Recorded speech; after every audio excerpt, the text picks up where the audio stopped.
नमस्कार प्रणाम और हर हर महादेव। आप सब कैसन बनी जा और आप सबके प्यार पावे।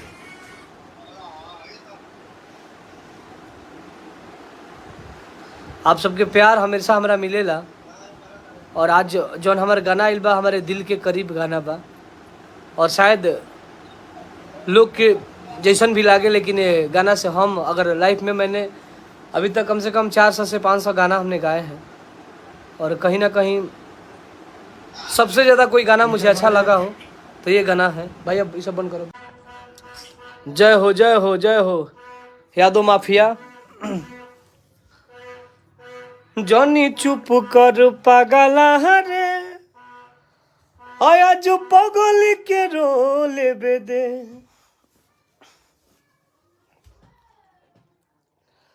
तो आप सब से आशा न पूर्ण विश्वास बा कि आप सब ये गाना के हद से ज़्यादा हमरा प्यार आशीर्वाद देम जा और इतना प्यार आशीर्वाद दीजा कि आप सबके भाई के गाना एक तरफा बाजी।